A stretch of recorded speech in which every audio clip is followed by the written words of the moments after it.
I'm Dan, and this is the Roby Project.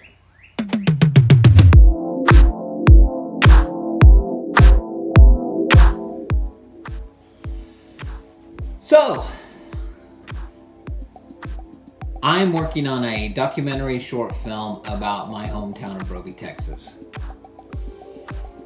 I shot roughly 50 hours of footage over several trips back to Roby, and now I'm in the process of editing. In fact, I've been in the process for months now. I like editing. Well, I used to like editing, not so much now. Some people call editing the third script. You write a script, you shoot a script, and what you edit is completely different, and you find the story 3 different times. Some people say that editing is this process of discovery, that the footage will tell the story for you. Here's what I think. Editing a documentary film is a white hot mess. I have never done anything like this in my life. When you look at a linear story, it's pretty straightforward.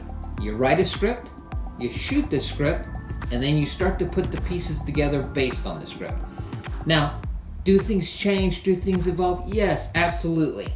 Let me tell you my process of documentary filmmaking. And I probably did it completely wrong, for the record. I had an idea. I wrote out 10 questions. I set up interviews. I went and I shot footage and I asked people those same 10 questions. Guess what?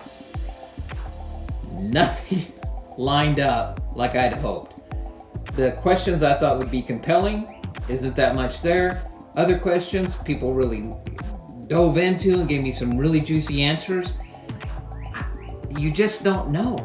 It's the process. And I have a whole new respect and appreciation for documentary film editors, because in the real world, these guys take hundreds, if not thousands of hours of footage, cull through it, find the very best pieces, and find a cohesive thread through all of that. And that's probably been the most difficult part. Peter Jackson, when he was making The Lord of the Rings, I watched all the behind the scenes, all 642 hours of it. And I absolutely loved it.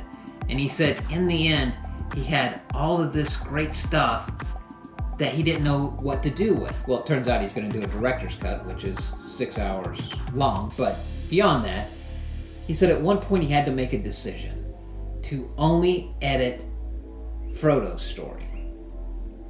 And so much good footage died. So many good story elements died. Well, until the extended edition cut. But the point being is at some point you have to make those decisions. I think in the business they call it killing your darlings. So I've been killing darlings. Really compelling stuff that I got, but it doesn't line up to my thread. So right now I'm going through and I'm trying to line up all of this raw footage to 3 kind of story elements and hoping they work well to complement each other. Along the way, telling a story arc that begins and ends well. George Lucas ironically once said, "A film is never done, it's just released." I think he stole that from somebody else. And then, he released A New Hope 12 different times. But here's what I've discovered.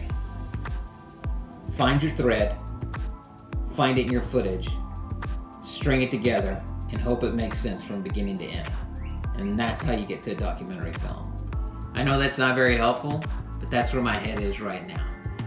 I literally feel like I have a 1,000-piece puzzle and no lid to the box.